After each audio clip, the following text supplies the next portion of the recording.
In a world full of noise, two voices rise above the chaos. Ron and Brian. They speak truth. They stir thought. They accidentally help. News, nonsense, and necessary self-care. Join the cult of Ron and Brian. Because the work is so important. All right, Brian, here we are. Episode 365 of the Cult of Ron and Brian. That's right. If you haven't caught any episodes right now, you could spend a year just listening to an episode a day. And really, that seems like a good way to spend a year, personally. Sure. Brian, how are you this Sunday night? First Sunday in August, as we are flying through Hot Podcaster Summer. Hot Podcaster Summer. I feel like we only have like a month left of it, and it's going way too quick. We have not used that soundbite enough this summer. We need to keep using it more. Ron, I'm going to tell you something. This is a subdued Sunday. There's a lot going on in life. There's a lot of concerns, a lot of worries, a lot of tariffs. And I think it's only natural that we as individual human beings sit there and contemplate inward, trying to find out where our place is in the universe as individual people. It's very deep. Very That's very where deep. I'm at. That's where I'm at. That's the energy I'm bringing to the table. But I mean, enough about me, Ron. More importantly, because you are 51% owner of this podcast, holder of the championship belt, how are you? I'm doing okay. It was an up and down week. We'll talk about that during Beef of the Week, but beautiful weekend. Sunny, not too warm. Great time to be outside, enjoying nature. Just looking at all the gifts that are around us, Brian. So, but the best gift is the gift of friendship, Brian. And that's what we bring to the table. Here is my friend. You are my friend. And you know what also is my friend? What's that? A drink of the week. Oh, drink shit. of the week. Na zdrowie. Salud. Drink of the week. Friendship. Drink of the week. Drink of the week. Drink of the week. Brian, what are you drinking this week, my friend? Listen, Ron, it is summer. It is Hot Podcaster Summer. Oh, boy. Hot Podcaster Summer. And I'm drinking the traditional hot white girl beverage of the summer. This is a vodka tonic. Ooh. I'm drinking vodka tonics this week, and not just any vodka, Ron. Have you heard of a brand of vodka called Ciroc? I have, yes. That's CIROC, correct? Ciroc is established in 2003, south of France, sponsored by only the highest quality of entertainers. Ciroc Ultra Premium Vodka is made from the fine French grapes and finished in a tailor-made copper pot still. Its distillation process inspired by over 100 years of freak-offs and wine-making expertise. The craftsmanship that is involved in this only uses the finest of baby oils and lubricants. And that is what sets Ciroc vodka apart from other vodkas and makes it an elegant, smooth, and sophisticated vodka beverage mixed here with lime and a Fresh little tonic lime. water. Of course. What do you think I am? A heathen? Am I the kind of guy that hires prostitutes, male prostitutes, transports them from state to state so they can have sex with my girlfriend and pee in her mouth? That's not the kind of guy I am. I'm drinking vodka tonics. All right, take a sip. Let me know how it is. I've had Ciroc raspberry. I don't think I've had plain Ciroc vodka. How is it hitting you? Oh, this is good. All right. Oh, this is good. Are we going to have Sloppy Brian after dark? We're not going to have Sloppy Brian after dark because I have promised that I will have one and then I'm done. One and done. But Let's just say this. I may end up in the Manhattan Correctional Facility by the end of this episode. Not saying anything. Ron, let me ask you a question. More importantly, enough about me, more about you, Ron, as you are the champion of the show. What are you drinking this week? So this week, going with Philadelphia's own Evil Genius. This is their hashtag Love is Love Strawberry Blonde. They say it's a blonde ale with strawberry flavor and an empowering haircut. Love who you want to, drink what you want to, and we hope that you'll want to drink this crisp blonde ale, which has just a hint of natural strawberry flavor. A portion of the proceeds from this beer will be donated to the Trevor Project, which benefits LGBTQIA plus youth. So it's got a nice body to it, nice haze. It's a 4.7%, very crushable for Hot Podcaster Summer. Hot Podcaster Summer. So let me take a sip here and see. Take a deep sip. I don't want a good. customary. There was no doubt about that. Talk to me here. Not too carbonated. It's crisp. You get the strawberry flavor.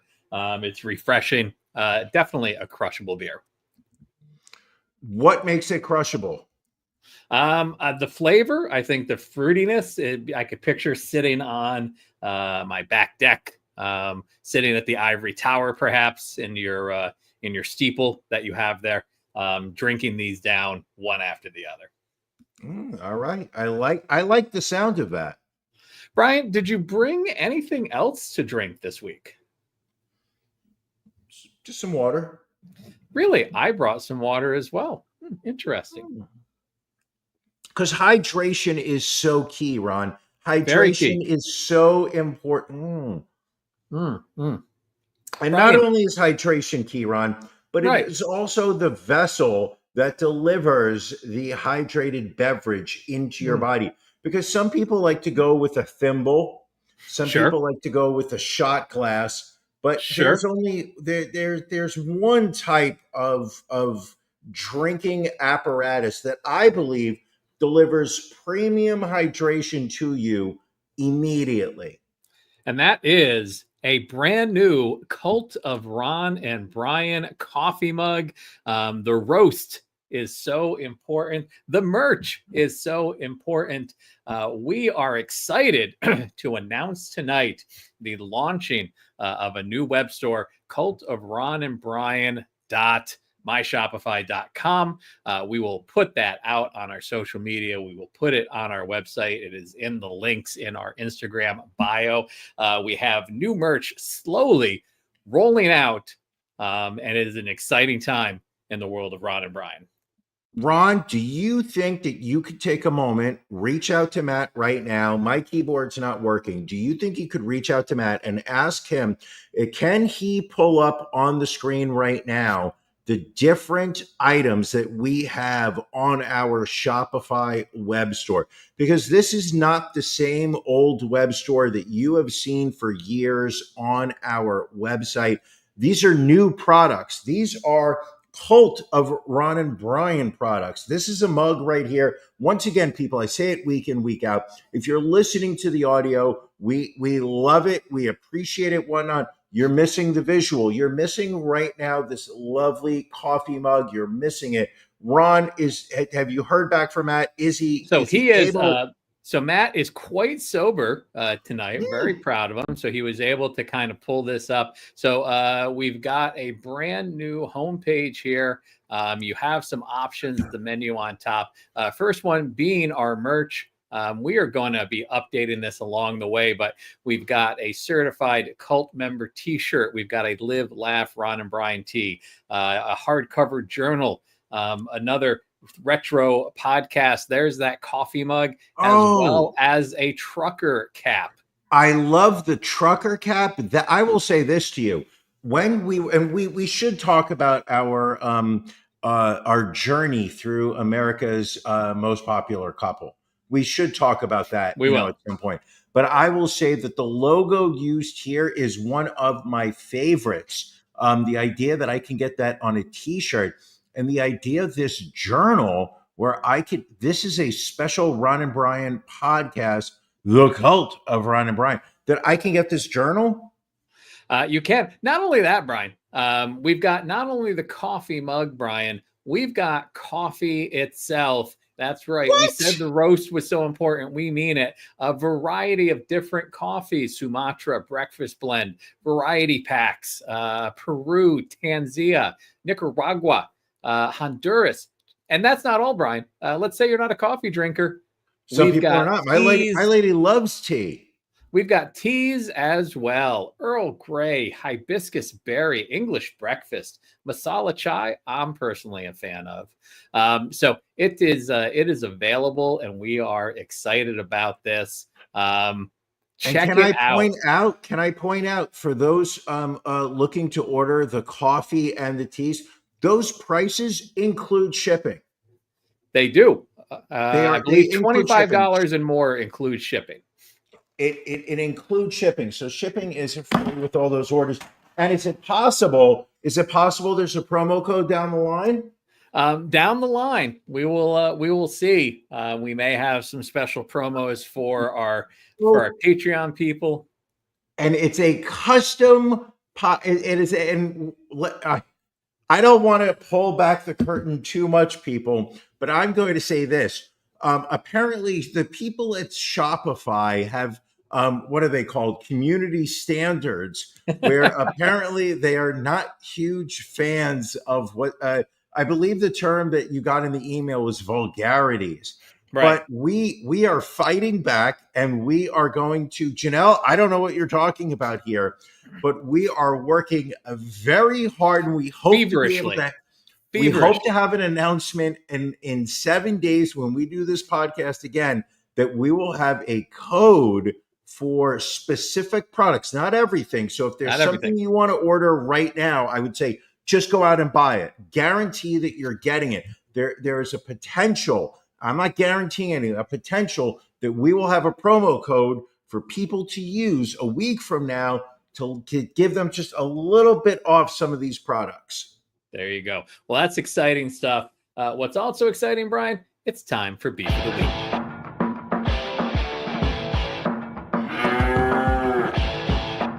Ron and Brian's Beef of the Week.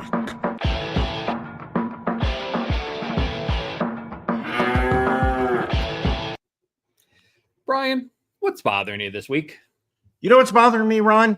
It's people that are freaking out about flooding in New York City.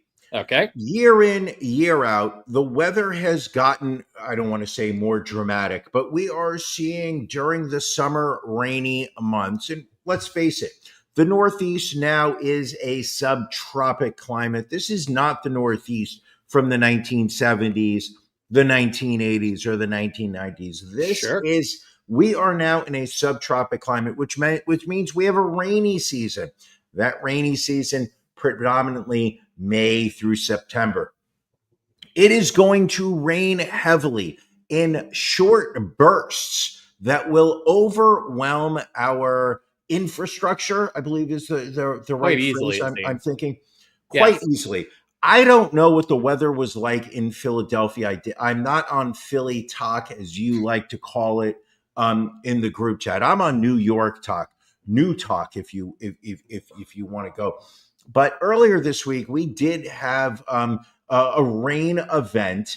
The number of videos on social media of flooding in Queens, in Brooklyn, in New Jersey, in Long Island, in Suffolk County, in Nassau County, in Manhattan, in Staten Island, in Hudson County, in Bergen County, going up to West. This time's gotta stop.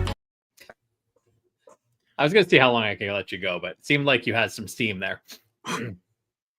But the number of people that are freaking out and acting surprised that it is a likelihood that when it rains in the New York metro area, that the streets are going to flood, that the amount of rain that is coming down per second is going to overwhelm the sewer systems whose job it is to expel this water into the ocean.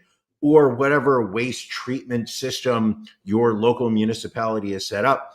But the number of videos I saw on social media this week, and the number of people I spoke to in person who were seemingly shocked. Oh my gosh, did you see the flooding in Port Washington? Did you see the videos of the people in New Jersey Transit where the train was? I'm like, yeah, this is where we live, people. This is the reality of where we are. Our world now. Were you not here a year ago when it flooded exactly like this every time it rained in August and September? Why are you surprised? It's just it, and I don't want to go so far as to call these people climate deniers or climate change deniers, but it's people who act like they weren't here a year ago, who weren't here a month ago when the exact same thing happened. Just disappoints me. Fair enough. And that's your beef. That's my beef. Ron. All right. Yes.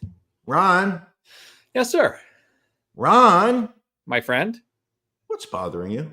So it was a long week, Brian. Many things I could have used. Monday, diagnosed with a touch of sciatica, so dealing with some back pain running down to the left knee. Got a little ice pack wedged into my back right now to help me do this I like show. that. Yeah, I like that. Had to travel, had to fly to Columbus, Ohio. Flight back got canceled due to those rains, got back a day late. So it was a lot. But I think the one thing that consistently was a problem throughout the week, Brian, and my beef of the week, one-ply toilet paper. Oh, I'm a Charmin extra soft kind of guy. I feel like you got to take care of that back end, Brian. Of course. And, it is, restaurants, airplanes, hotels, convention centers, all use that one-ply toilet paper. And it tears me up, Brian, literally and figuratively tears me up. And I'm so glad to be back and pampering my behind with only the highest triple ply toilet paper money can buy. If I may ask you a question, and I hope I'm not violating any sense of privacy or making you any more uncomfortable than the one-ply toilet paper, but when were you using the one-ply? Was it when you were traveling? Was it when you were at work? Was it like? It was during the travel this week. I was gone Tuesday through Friday, so it was basically like a 3.5 day stretch. Right. That it was all just single ply toilet paper. Got it. Now, my problem, and I don't think that I'm speaking just for myself, but my problem with the one ply is just how easily your index and middle finger can break through that toilet paper. And next thing you know, it's skin on skin contact. Yep. And I don't like that. That was fine 30 years ago. But we're grown now.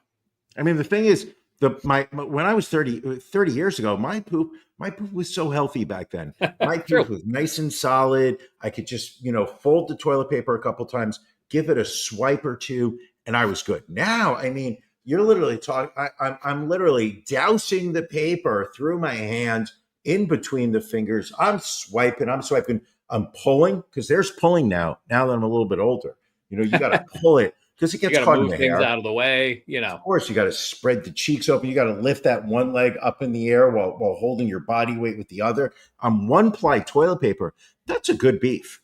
That is a good beef. I'm proud of that one. Well, thank you. I'm glad I made proud of that one. That is a good beef of the week.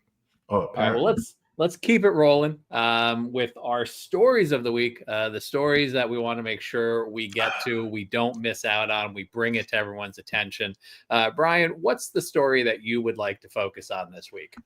Ron, I love my city. I love New York City. And you also know that I love it when the average Joe or Jane sticks it to the man. And did that happen this week?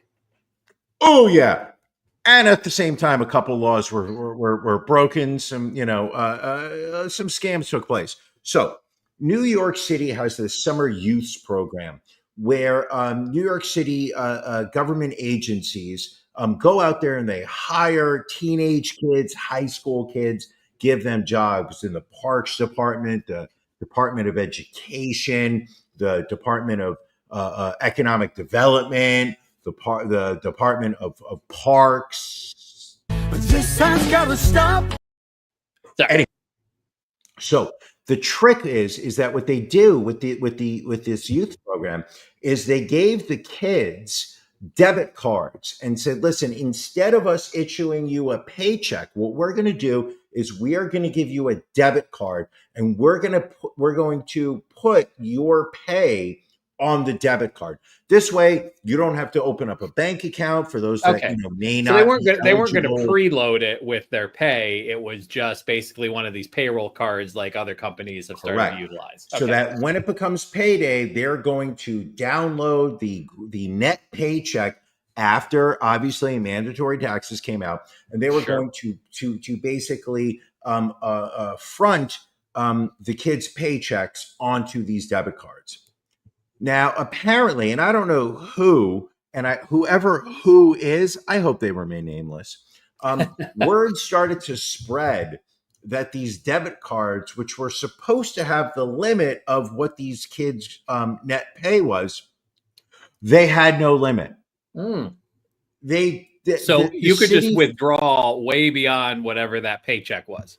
The city forgot to put what the dollar amount was tied to each of these cards. So in 3 days, keep in mind, I'm going to say it again, in less than 3 days in New York City, over $17 million disappeared from New York City ATMs as those debit cards that had been issued, supposedly tied to the paycheck, were literally supposed at best we're supposed to have a couple $100, were literally turned into quote unquote a spigot of unlimited cash that were taken out in sums of $10, $20, and $40,000 per ATM. There were as many as 30,000 of these cards issued to 14 to 24-year-olds who could not be paid via direct deposit. The fraudulent use, which literally lasted from July 11th through the 13th, is being investigated by the New York City and the police department's Financial Crimes Task Force. Now, reports are that young people involved in this program were selling their cards for $1,000 a piece to fraudsters who are then taking these cards and taking out this unlimited amount of cash before the New York City government realized what was going on and cut this program off. Goddamn, do I love this story. I absolutely love this story. The idea that there was some kid who was just like, well, I got paid today. I got my $248. Let me go see if I could take out 500. Oh, I can. Let me see if I could take out another 500. Let me see if I could take out 1,000. And literally, 17. Think about it. $17 million were fraudulently taken out, and they have no idea what's going on in this because the kids are going to be like, oh yeah, I lost my card, and they can't prove it because the kids aren't the one. True. Look at the cameras. If the kid sold it, if the kid lost it, yeah. What's amazing to me is like if I go to like an ATM and I use it tied to my bank account, like most ATMs have like a $300 limit or a $500 limit. Like, regardless of how much money is in my account. So, and I mean, Jesus, how many ATMs ran out of cash? Like they would have to get $17 million in 2 days. It's amazing to me. I love it. I love the story so much. Now, keep in mind, I don't live in New York City anymore, so my tax dollars aren't going to cover this.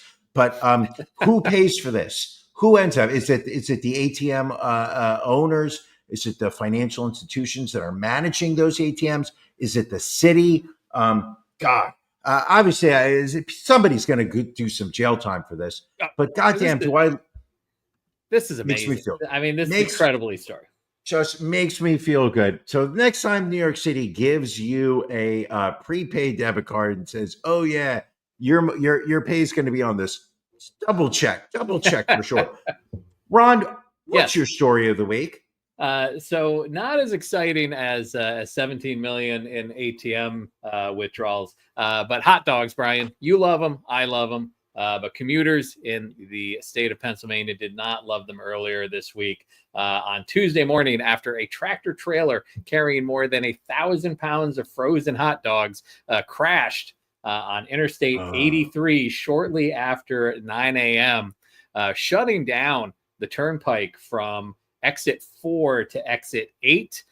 There was a ton of photos, videos, things of that nature, just frozen hot dogs everywhere. So it was, I believe it was about an 8-hour cleanup process to be able to get one lane open. And then it took till the following morning because there was damage to the median. But just the loss, what's a greater loss, Brian? Thousands of pounds of frozen hot dogs or 17 million in cash. Oh, I think the 17 million in cash. Rob. With tariffs, I think hot dogs are getting more expensive these days. Nowadays with the tariff, but like just imagine, think about the amount of hot dogs to close down 4 exits. Now get on your average highway. What distance is covered by 4 exits? Well, it's 4 miles on the PA Turnpike. Okay, you answered my answer. You answered my question, which is, think about it, 4-mile stretch of frozen hot dogs. Here's the real question. How many PA hillbillies immediately upon hearing this story jumped in their trucks and started driving to see if they could kind of claim some of these hot dogs before they went bad? If that box doesn't break open, I'm eating those hot dogs. Well, like, I'm not going to have the ones, and maybe even like, you see chunks of hot dog on the ground, but there's that layer of hot dog at the top, which has not touched pavement. You could chip those off. Here's the next question. What brand of hot dogs are we talking? Nathan's? Are we talking Ballpark Franks, or are these hot dogs that are going towards the penitentiaries? And are these like convict hot dogs, where we know that this is barely human meat? I don't have an. I mean, they honestly, they look a little bit like Costco hot dogs. They're a little bigger than, Nathan's is more of a narrow Frank. Look a little bigger than a Ballpark. I'm going Costco on these. And is that because you like to size them rectally? No, that's not why. Oh, okay. Well, I guess wrong. Sorry. Excuse me.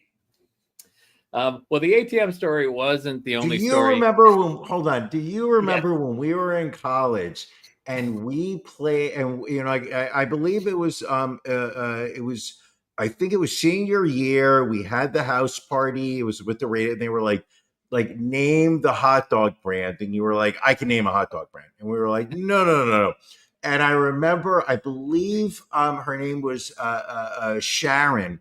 She went out and got the hot dog buns, and she was boiling water, and you showed up in her and we were all gathered in the living room, and you were like, oh, I don't need buns. We're like, what do you mean? You're like, I can tell you the name of the hot dog, but I don't need a hot dog bun. And she was just like, really? And she put the buns to the side. And then you took a look at the pot that was boiling the water, and you were like, oh, I don't need boiling water. And she's like, well, how are you going to eat the hot dog? You were like, ma'am, I don't need to eat the hot dog. And then you proceeded in front of the entire WCDB radio family to insert in your rectum 6 different types of hot dogs. I'm going to tell you, people, this was amazing.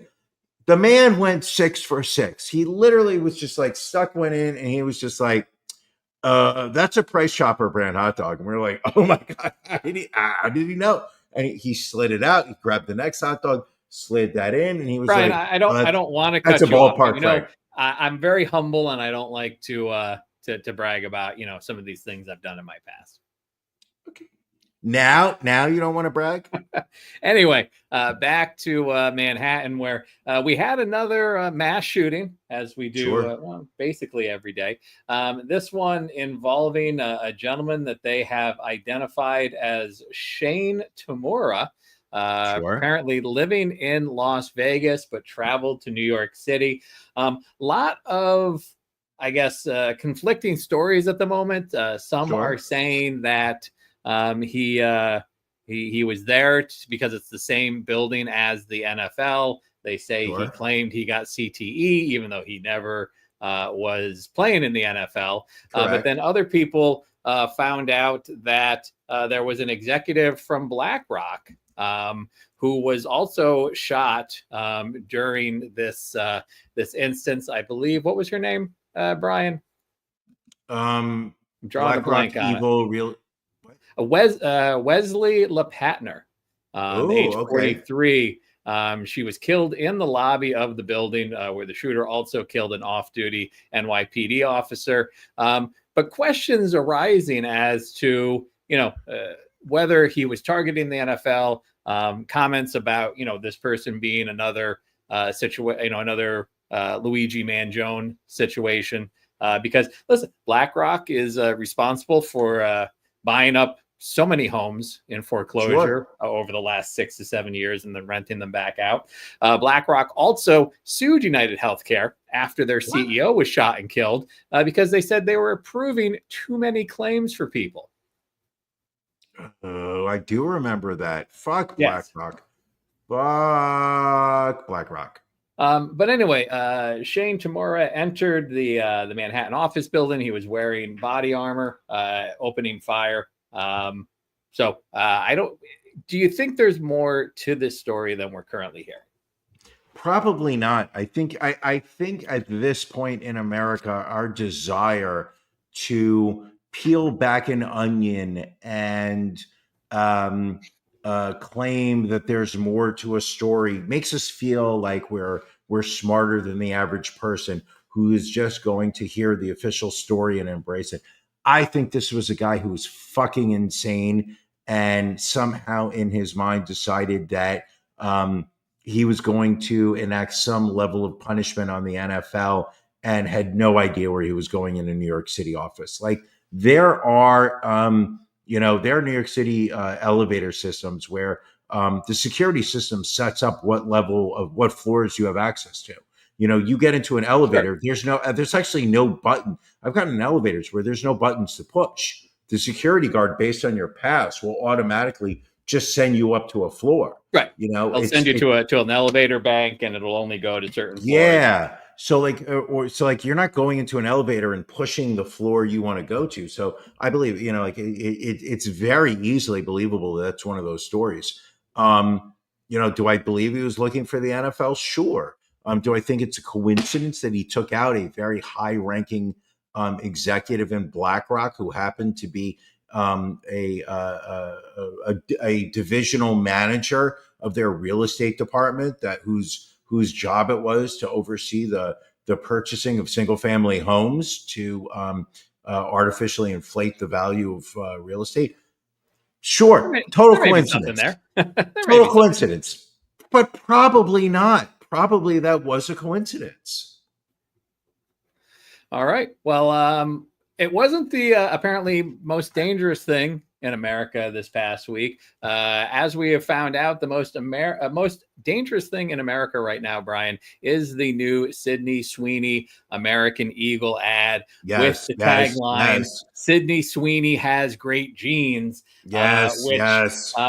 Listen, say what you will about the left. Sometimes they get a little out of hand and are claiming it's full-on Nazi propaganda. Now, hold on a second. It's not the whole left. It's not everybody on the left. It is certain people on the far left that are okay, so here's the idea, people. American Eagle, I believe, now you can tell me if I'm wrong here. They went, how do I say this? They went to a certain degree woke in their advertising campaigns over the past few years, embracing the Joe Biden's America of a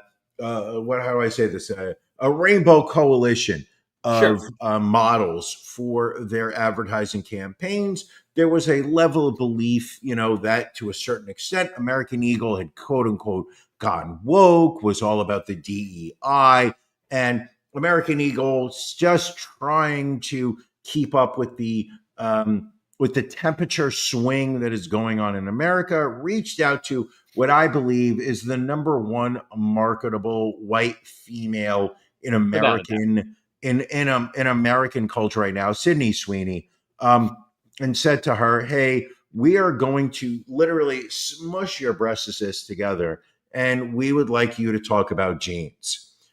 And she's just like, "If you pay me enough, I'll do it." I don't know. I don't know what a Sydney Sweeney. I mean, the woman is willing to sell her bathwater. I took that Baskin Robbins money. I am more than happy to take the American Eagle money as well. Sure. She took Baskin Robbins money? Oh yeah, she's got her own like special sherbet flavor now, I believe. I had no idea. I just knew about the bathwater soap. So she's now doing an ad. Now, I thought the ad was, I watched the video. I thought it was kind of a cute play on words where she Yes. was talking about genetics and how she had good genes passed down to her from her parents or whatnot. But clearly the play on word is GENES versus JEANS. By the way, any woman walks up to me wearing dungarees. Yes, that's a 1950s term. Wearing jeans, while at the same time wearing a jeans top, I will absolutely ignore that you absolutely just exist. That is like, I have no sense of fashion, and even I will declare that a fashion faux pas. You can't wear jeans on jeans. That's a no brainer. So this is not a look that makes me want to go out and buy jeans, but I will acknowledge that I think it's a clever advertising campaign. However, there were people on the left who immediately heard the references to genetics and immediately blew up, saying that because she is a blonde, blue-eyed woman, therefore this is Nazi propaganda, and absolutely lost me. Just lost me. Now, have you heard about what people are referring to as the Sydney Sweeney bump for these companies that she has been working with? Ron, I am looking at your pants right now, and I can see the Sydney Sweeney bump. Oh boy! So we mentioned she started doing commercials for Baskin Robbins. Sales reports have not been official yet, but apparently same store sales up. People are saying anywhere from 15 to 20% year over year since this ad campaign began. American Eagle, since that ad campaign began, stock price up 4%, which results in an added $346 million of value for American Eagle. Wow. And then you talked about her soap made from her bathwater. By men's personal care brand Dr. Squatch. Well, now Unilever announced that they are going to be purchasing Dr. Squatch from their private equity firm partners for $1.5 billion. Wow, this lady is literally printing cash. She is it's a cash machine. Good for her. Good for her. I wish we could do it in the form of, say, t-shirts, trucker caps, coffee, tea. Maybe if Sydney Sweeney writes her deep thoughts inside of a Ron and Brian podcast journal. How do you and I sell our bathwater in the form of soap? How do we reach out to Dr. Squatch? We gotta make that happen. Sasquatch or whatever the fuck it was. Come on. Someone who is not got great genes, Brian, Alan Dershowitz. He is considering suing a food vendor that allegedly refused to serve him.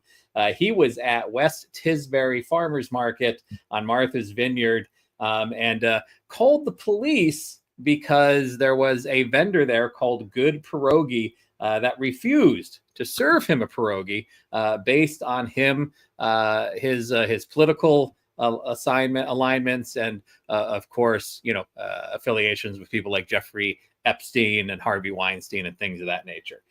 So he said he's going to petition the farmers market to grant booths only to vendors who will sell to everybody, and if not, he said he might sue Good Pierogi.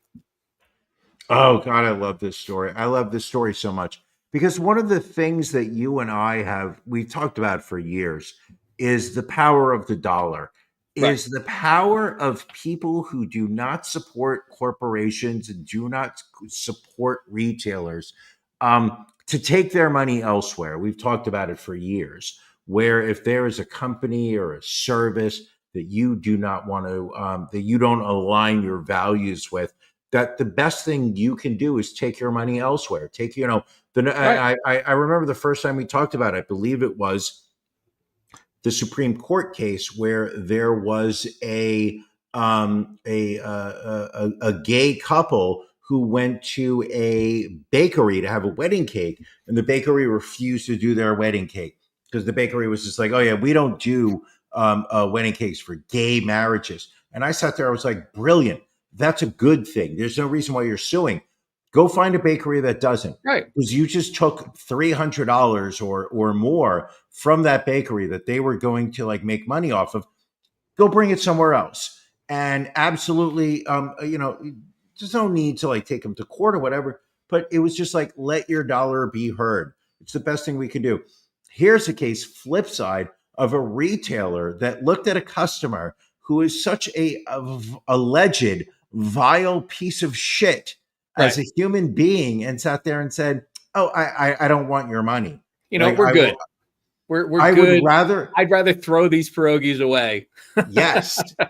I would rather throw them on the ground and watch them grow stale and dry than to accept your $4.50. Like, I would rather watch this sour cream and onions that I was about to put on a plate for you literally collect mold and dirt and dust than if they're selling pierogies on Martha's Vineyard, those got to be pretty fucking good pierogies too. Oh, those are great. Those like they're not oily. Like your average pierogi is just soaked in oil.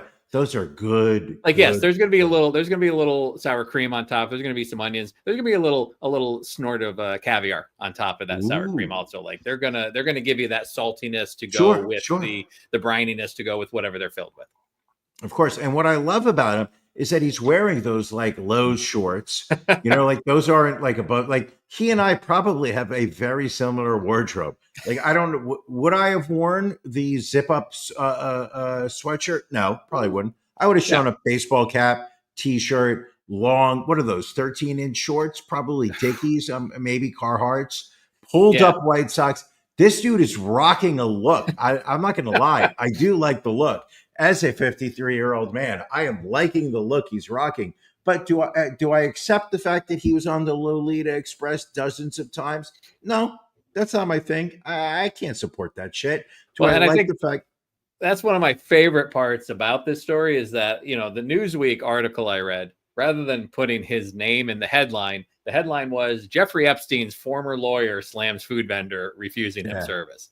So I love the fact we're not going to allow you to have your own name. We're going to make sure you're associated with the scumbags that you defended that were, sex traffickers and pedophiles. Allegedly. He hung himself, so he can't really defend himself. But and what I love is that at the end of the day, Dershowitz feels he's been wronged. Oh, yeah. Yeah. He's probably sitting at home right now still pissed off about it. Of course. And then doubly pissed off that the spin publicly is zero sympathy for him. 100%. That there are more people that are sitting there being like, great, I support you for not selling pierogies. Brian, big question for you here, if you wouldn't mind me asking. What are you watching? Oh, what am I watching? Okay, I'm continuing with a couple shows. Smoke on Netflix. I think I watched episode 7 of season 1 this week. It might have been episode 8. I don't remember. We've been talking about it for weeks. Right. Love the show. Really love the direction it's gone in. I'm going to say, and I've said this for years at this point, if there is a show on Apple Plus, it is something worth giving a shot to. Doesn't mean it's going to be good. It means that it's at least worth you attempting to see whether it's good. Smoke, excellent show. Arsonist, arson investigator, really good. Also, I'm going to say this, the lady and I dipped into the archives, as I like to call it.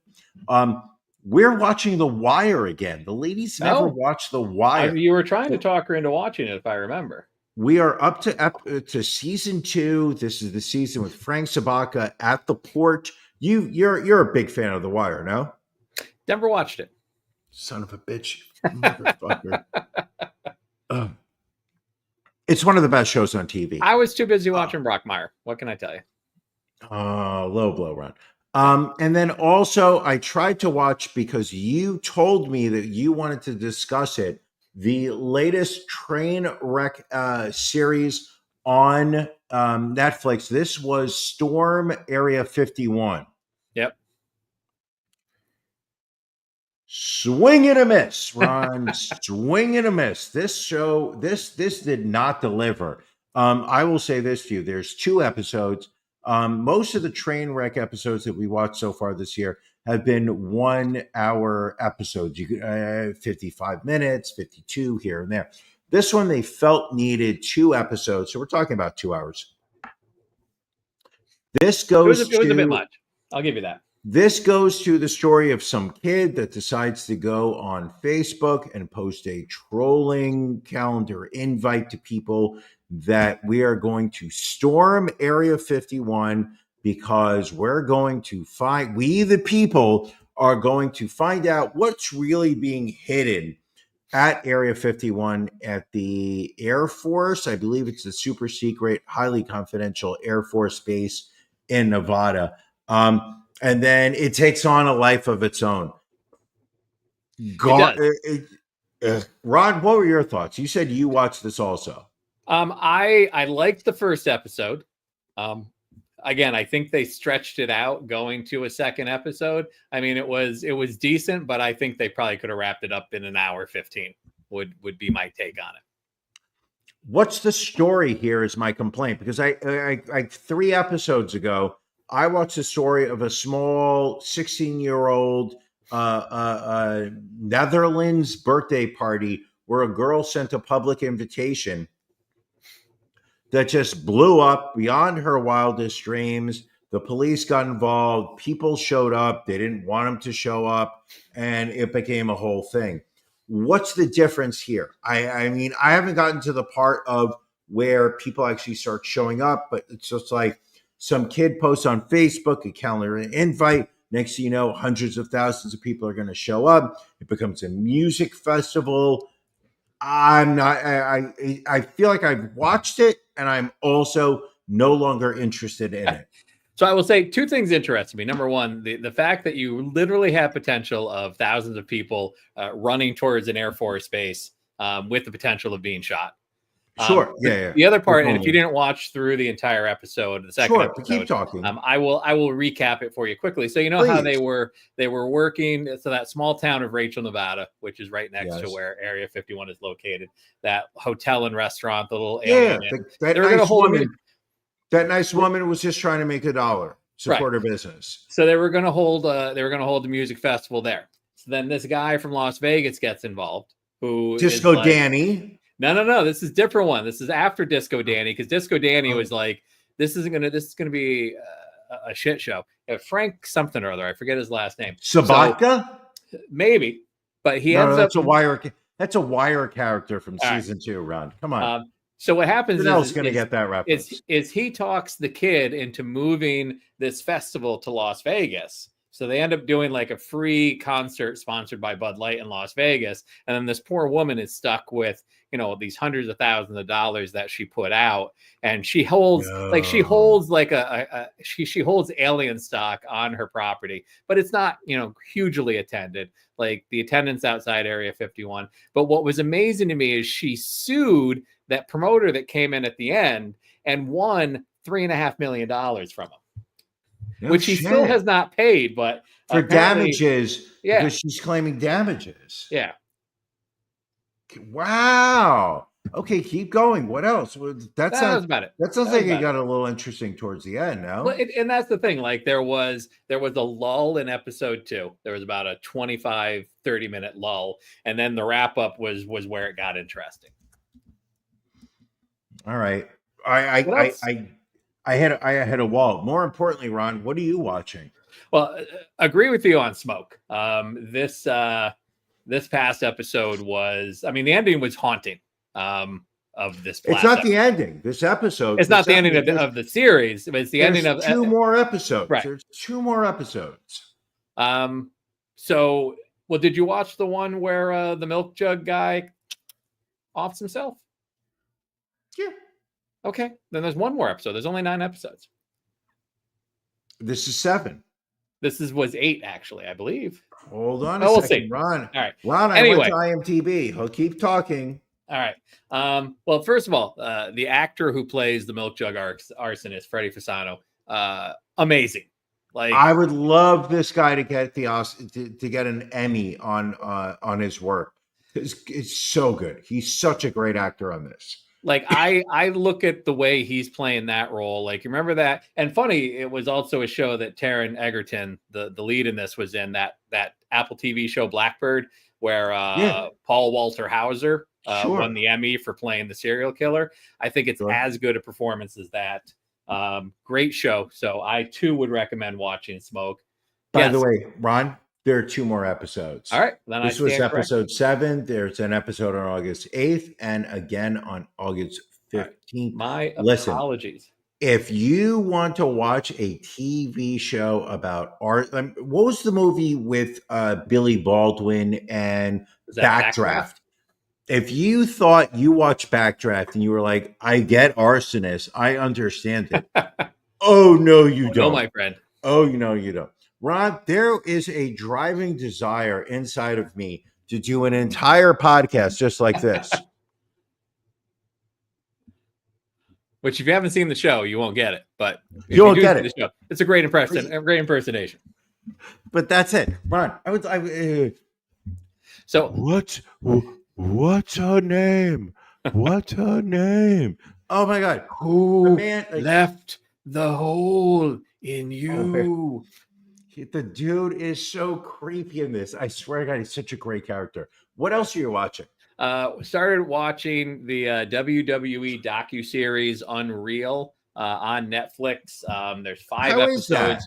We flew through 3 episodes today, and I was actually shocked. My wife, who is not a pro wrestling fan by any stretch of the imagination, saw the previews and said, this actually looks kind of interesting because it's a behind the scenes look. You get to see behind the business. You get to see the writing. You get to see the development of some of the characters. Yeah. So it really, I think, brings I don't want to say it humanizes pro wrestling, but I think it mainstreams it to the point because people are like, oh, this is like any other show out there. Like, there's a writing staff and there's producers and there's talent and there's everything else. They just happen to be doing like these tremendously dangerous moves in matches.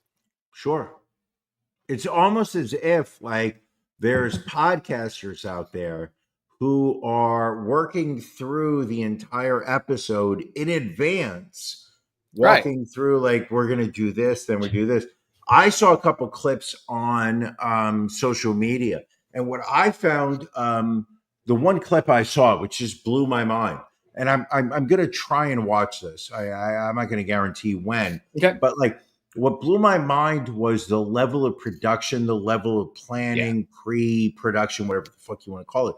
But where there was one guy who was just like giving direction. You call him the director. I don't know. But he was just like, okay, you want to pull in close. Like this is where they're going to lock up. But now I want to give you like come in from behind. He's going to hit him with the right hand punch. Yeah. And then they would show the guy, they would show the actual TV angle of the guy giving a right hand punch. And he's just like, all right, now I want you to pull back, show them both, because now someone's going to jump in from behind them. And then somebody like the level of preparation and the level of what seems to be, as a outsider, as somebody who is not paying attention as much as I guess, the avid fan is, there's so little improvisation in this art form. Like I go back to like the 80s of like, the Hulk Hogan's, the Iron Sheiks, the Bob Backlunds, where I kind of felt like it was just like oh, hey, who's going to win this match? I'm going to win it. Okay, now let's go out and wrestle. Right. But like it is like nowadays, like at the level of professionalism that the art that it's gotten to is, like it's so little of it. To your point, like there was a match and the producer is there and he's watching it and he's in the headset with the referee and he's in the headset with the truck and he's literally like, okay, I just heard that he's gonna drop kick this guy in 15 seconds, so switch to camera B in 15 seconds. And like that's the level of detail at this level of production that, I mean, really is top notch. When you look at it compared to any other TV show out there, it is top notch production quality.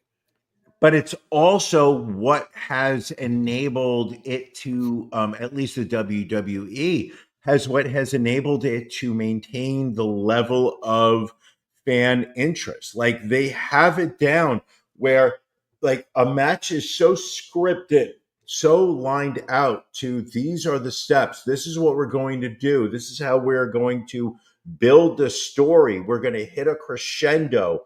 Like the end is going to be satisfying. And then not only write it out, but have the camera angles lined up so that when different moments happen within the match, it is captured Right. In the most popular, in the most commanding way. Yeah. I would like to give this a shot. I think you will. I think because again, you are a man who is into filmography and to Sure. production, and I think you will enjoy this more than you will. I mean, I like watching amateur porn just as well as much as like a bang bus. Like There you you know. we also I feel like I just killed. I just feel like I just killed that bit. kill the momentum. Like a moment. I hate when I disappoint you. Like I feel like you're looking at me for like to like keep building something. Then I say something. I feel like you just shot it. Yeah. You shot us in the foot right there. Also left the house this week. Went down to the Academy of Music yesterday to catch a matinee of the Beetlejuice musical. It was here in Philly for a week. We caught it. Highly recommend it. You know, I had seen clips of it on TikTok, and I was like, "This looks like it could be good," because it's very. Hold on, what play did you say? Beetlejuice, the musical. What play did you say? Beetlejuice. Thank you. No problem. It's showtime. It's a lot of fun. There's a lot of breaking the fourth wall. There's a lot of interaction between Beetlejuice and the crowd. A lot of profanity, which you don't normally get. There's the F-bomb gets dropped a lot. Really?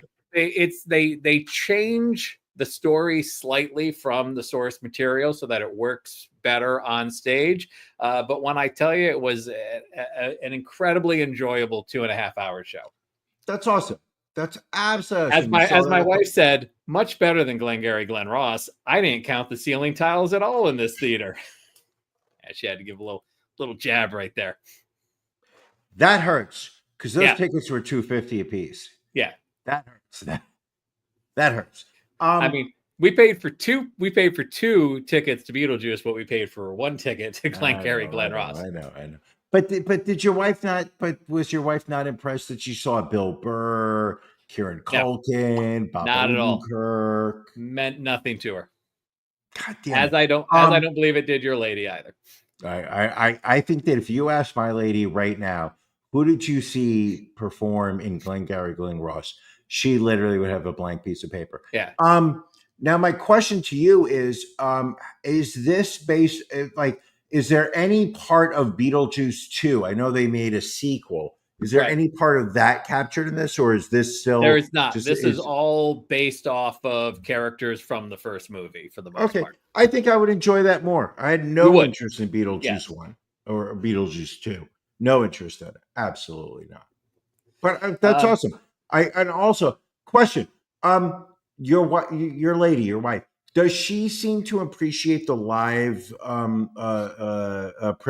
performance, or she does? I think the issue she had with the theater, the seating is not kind of staggered properly, so it was very difficult for her to see the stage the entire time, as it was for me. I must have had some 6'6" guys sitting in front of me. Sure. So it's also your bad back. Yes.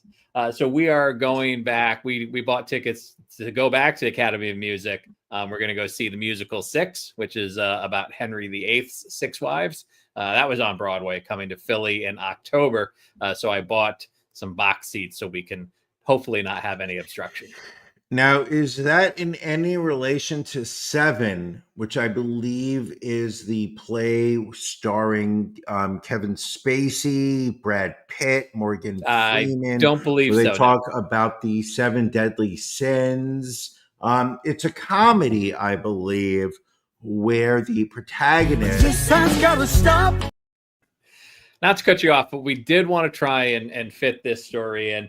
Brian, you and I are Yankees fans. It has been a very tough road for these Yankees the last few weeks. The Phillies were up there having a 3-game series last weekend in the Bronx. And it seemed like there was only 2 people enjoying the game in the stadium.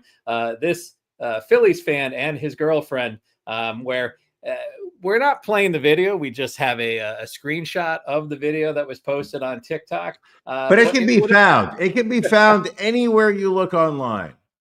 It was, I guess, how can you put this politely? He appeared to be finger banging his girlfriend while she's sitting there and you can see, like, while there were no people sitting like directly behind them or next to them, there were still a lot of people sitting around them when this was taking place. This is what I mean, ironically, this is ballsy behavior, but she was definitely physically responding to some kind of stimulus. I don't know. I'm not going to say what, because you can't actually see his hand, but she is definitely responding to it in a way that I believe only a Philadelphia fan can enjoy. I mean, I got to admit, like, first of all, to walk into Yankee Stadium wearing the jersey and cap of the opposing team, kudos, because that's not always a great move. And then to be like, you know what, we got this game in hand. I'm going to pleasure my lady while we're sitting here. Hey, here's a couple of fingers. Enjoy. Yeah. Wait, what's that? A beer is $20? No thanks. I'm going to finger my girlfriend instead. Sweet Jesus. Christ, that's good. You know what it's almost as good as, Ron? What's that? It's almost as good as Christopher Sanchez being taken out after 5 strikeouts. Oh, no, he's still pitching. He's not out yet. He has a chance to strike out one more. We need that. Oh, wait a second. He's just got 6 strikeouts. Ron, we won. Does the other guy have 3? Other guy already cleared it. Other guy, nice. Morton's got 6 strikeouts, and I believe Sanchez just got a 6. People, Ron, I just wanted, if I could peel the 4th wall, because I think if there's anything about this show, it's about realness. We are not pretenders. We're not trying to be anything more than we can be. We are degenerate gamblers. Ron came in with a bet for the afternoon 7 p.m. game. You can call it afternoon, where Ron was just like, you know what I like for the night game? Christopher Sanchez, 6+ strikeouts. Charlie Morton for the Tigers with 4+. And I'm going to tell you something. It is 1-0 Philadelphia in the 8th inning. And my boy Sanchez just got his 6th strikeout. Morton already has 6 of his own. Ron, I believe Vegas can pay us. There we go. We like it. Before we wrap up, we do want to get to a couple of celebrity obituaries. We lost a couple folks this week.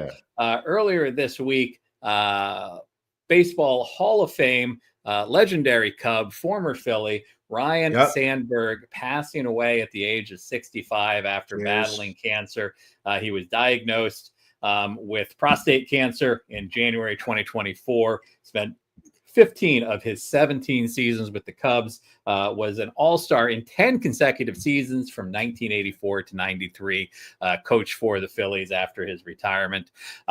Great player, legendary student of the game. And we got to give credit to defending death pool champion Andrew H., who had Ryne Sandberg on his list and has taken over first place again this year with just 5 months left to go in the year. The kid is good. He keeps scoring points. I believe this was 45, 46 points? 35 points. 35 points. I was close. But just Andrew H. is just a demon at this. Like, there are theories that this kid is going around killing people just to score points in our death pool. But Ryne Sandberg, as somebody who is in their early 50s, I mean, you grew up with him as a legend. I mean, in all honesty, Ron, for somebody of our age group, who could die right now this week that had more of an effect on our childhood than Ryne Sandberg? I mean, I'd be hard-pressed to say Derek Jeter. I thought you were going to say Lonnie Anderson. Oh, well, also Lonnie Anderson Lonnie Anderson, yes, formerly of WKRP. I mean, in have you ever, Cincinnati. Ron? Have you ever watched volleyball? Have you ever have you ever seen like a bump into a spike, a set bump That was a spike? swing and a miss. That was a swing and a miss on my part. Come on, give us Lonnie Anderson. This is a huge deal, people. This I will is say not Lonnie Anderson just- turned many young boys into men in the late 70s and early 80s. This woman on WKRP, and I know you've got this pulled up, everything else she has done in her Hollywood acting career. But this woman in her acting career, she ensured that so many young boys became heterosexual in the 70s that I don't believe that it can be like Loretta Swift died earlier this year, I believe. And I know there were a lot of people that were just like, hot lips. Oh my goodness. Like I grew up thinking she was like what it was supposed to be. No. It was this woman. It was this woman that made it happen. This woman guaranteed, Lonnie Anderson guaranteed your heterosexuality. And I think, yeah, she's best known for WKRP and also being married to Burt Reynolds for 8 years. I know. I mean, can you imagine the abuse she took being married to Burt Reynolds? I mean, he's dead, correct? He died. Yeah, they 2020, 2021. Great. He passed away. So he's not around to defend himself. I mean, he probably beat the living shit out of her for like making eye contact with some guy at a Hollywood party while he was off like banging Sally Field for the 84th time. But Jesus Christ, Lonnie Anderson back in the day. Whew, fucking hell. I was more of a Bailey Quarters fan myself on WKRP. I like the Every Girl. I'm going to tell you something, Ron. I will tell you something. You're not wrong. You're not right. And I believe that was the brilliance of that show was the fact that it said to guys and who are or boys. We were boys. I'm not gonna pretend to be a man when I was 7, but like it said to boys like you can be attracted to this or you can be attracted to this. But at the end of the day, they're both attractive. And it's okay to be attracted to both. The Bailey, what was her name? Bailey Quarters, I think it was. When she would wear like the long sleeve shirts with the vest on top. And the glasses, you know, the hair pulled back. Yeah. Pulled up with a little bit. Oh yeah. Oh, forget it. Forget it. I was like, who was it on 90210? That she kind of served the same role because you had Jenny Garth, you had Shannon Doherty, you had Tori Wells, or not Tori Wells, you had Tori Spelling. Man, that would have been great. Tori Wells on 90210. Gabrielle Carteris, that's who it was. That was the actress's name. I just remember Tori Wells having hips. I don't remember. I was like when Tori Wells entered my sphere of attention, I just remember looking at her being like, there are women with that kind of hips. Like she was thick before thick was the term. So she played Andrea Zuckerman on Beverly Hills 90210. There you go. She was always. But let's go back. Can we go back to Lonnie Anderson? Because like to me, this is an A-. Remember when we were grading celebrity deaths and people said to us that was insensitive? Ron, I'm going to say this to you. Lonnie Anderson, A-. Like, do I think my nephew knows who Lonnie Anderson is? No, I don't think so. And I think it's his loss because Lonnie Anderson deserves it. She's an A- loss. All right. I'll give you that. Well, let's think about wrapping up. We are getting ready for After Dark, folks. If you are not a member of our Patreon, go and sign up now. Go to cultofronandbrian.com. Click in the upper right-hand corner for just a mere $10 a month subscription. You can join us live in about 21 minutes for After Dark, where we may have a special promo code for our Patreon subscribers if they want to check out the new web store, which, again, go to our social media for that. We'll have the link listed, and we will promote the bejesus out of it, just like we did America's favorite couple. We forgot to mention that our run came to an end.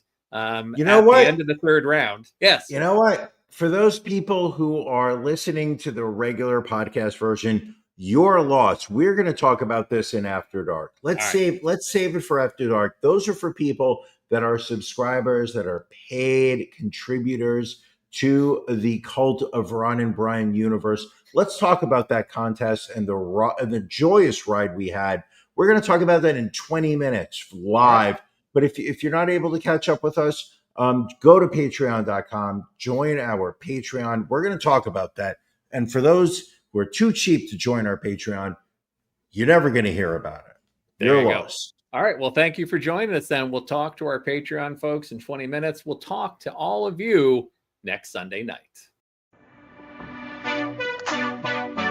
Thank you for joining us for the latest episode of The Cult of Ron and Brian.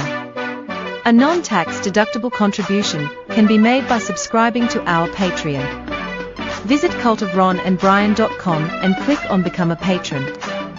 We'll see you again next week.